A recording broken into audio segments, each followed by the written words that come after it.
Hi everyone, I'm GREYMOND. Today I wanted to talk to you about having problems sleeping and worrying about sleeping and how all of this affects OCD. So a lot of the times, okay, let's start out with a situation where the person is having an OCD theme about sleeping. So the person is continuously worrying, what if I'm not going to fall asleep? What's going to happen? What if I don't fall asleep for many days? And then what's going to happen? And how is this going to impact the rest of my life? You have to understand, if this is your situation, the more you worry about this, the more amped up you're going to be right before bed, and the less likely chance of you actually falling asleep right away. So you do have a set time when you're waking up. If you don't, you need to. So no matter what, you're waking up at this set time. Don't make it outrageous. Just make it whatever it is that you need. Don't make it like, oh, I'm just going to wake up super early. No, just make it whatever it is that you actually need. Okay. And there is no right or wrong here. Just do what works for you. Okay. So if you wake up at 6 a.m., at 5 a.m., at 9 a.m., it doesn't matter. It's just what works with your lifestyle. But it does have to be set time. So say, for example, if you can't fall asleep until, say, 2 a.m., but you have to wake up at like 6 a.m., well, that first day is then going to be pretty terrible. But what you're going to do is when you wake up at 6 a.m., you're going to make sure that you're staying up all day. So no naps. Because if you start to get into the naps, then your schedule is going to continue to be messed up, right? So you woke up, you're staying up all day, and then by the time the evening comes around, you're going to be tired, you're going to fall right asleep. And again, after you fall asleep, in the morning, it's very important that you again wake up at the same set time. So we're resetting the clock. And then when your mind tells you, well, you're never going to fall asleep, you're not going to fall asleep again, and all of this, choosing to disregard. The more you pay attention, the worse it's going to get, right? Just like any other theme, the sleep theme is no different. Then some other issues with sleep is, well, what if I have a dream that has to do with my OCD theme, say harm OCD or something like that? Well, again, the more you tell your mind, what if I have this dream, the more likelihood of you having this dream. On top of it, if you are actively disregarding the theme throughout the day, what is the mind going to do? It's going to send it to you in the dream state.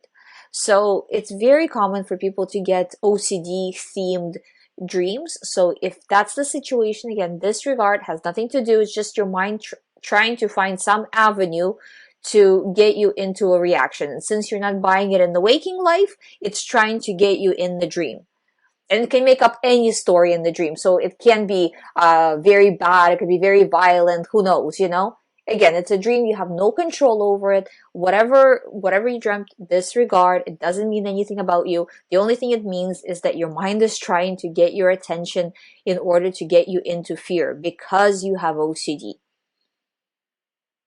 So don't fear it. Instead, say, okay, send me all kinds of dreams. I don't care. Or in the first instance, I guess I will never sleep again. Don't care, but I'm still waking up at this set time.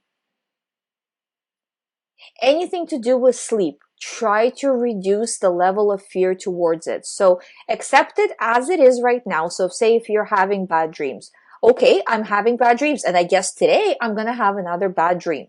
So you're accepting it, and then you're saying, so what? And so what? It's just my OCD causing it. Or, so what? OCD is just trying to scare me that I will never sleep again.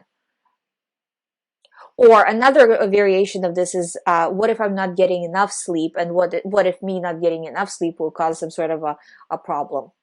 And again, well, clearly it's going to cause a big giant problem. Forget about those moms that haven't slept in a decade, having a kid after kid. No, it's going to be, this is the few nights of sleep. This is what it's going to, So again, OCD themes, but to the person, it feels extremely real, and it's hard for them. I'm talking about it right now almost like in a reassurance kind of logical way, right?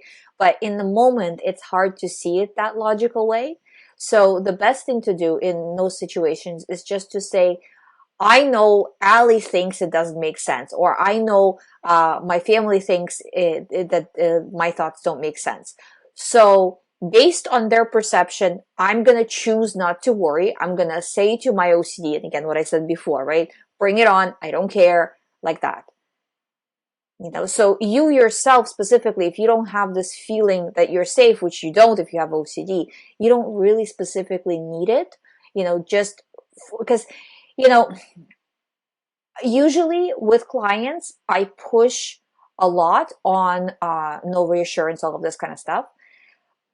But when it comes to sleep, it's a slightly different ball game. Just because anything to do with sleep, if you are doing exposures right before sleep, this will actually kick the adrenaline up, and it will make it more difficult for you to fall asleep, which actually is a good point as well.